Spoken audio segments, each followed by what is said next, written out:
Okay, Baldwin again here.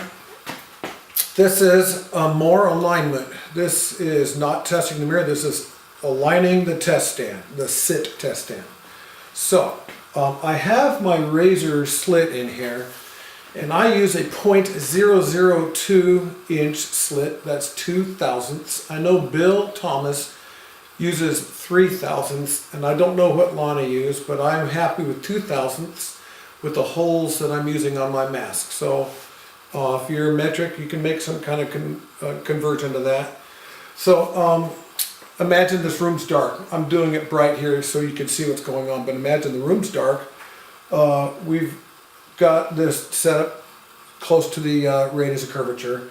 And so that slit is shining on the whole mirror, and then it's going to come back and focus, and we're going to look at that with this eyepiece here. So I have this attachment with an eyepiece in it, but this eyepiece has a wire in it. I make reticles, and so I have a vertical wire in here. I use my wife's hair, which is .004 inches. And this guy goes in, and if you haven't already done it, you need to have a side adjusted so that once you get all lined up, all you gotta do is slide it over and it just kind of sets itself into its perfect position there.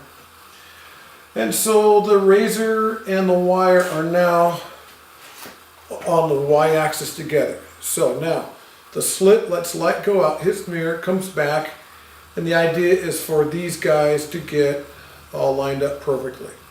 And so that's pretty critical. If you've got the laser happening, you're okay.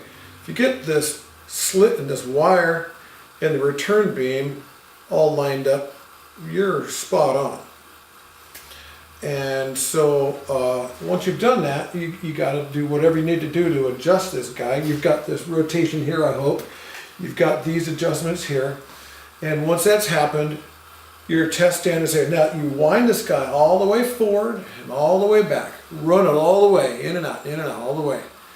And you might find that when you go in, it's a little bit that way. When you come out, it's a little bit that way. This could take a day to get straight.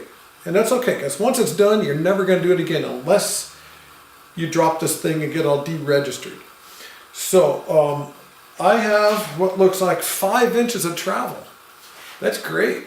Go all the way in and all the way back. And if you have the ability to measure how far they are in error, you can trigonometrically compute what kind of a tilt you need to work into your jig.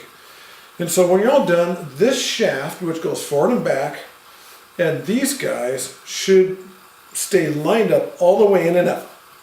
Don't use your sit tester until that's the case. Once that's the case, lock it in nice and tight and don't goof nothing up.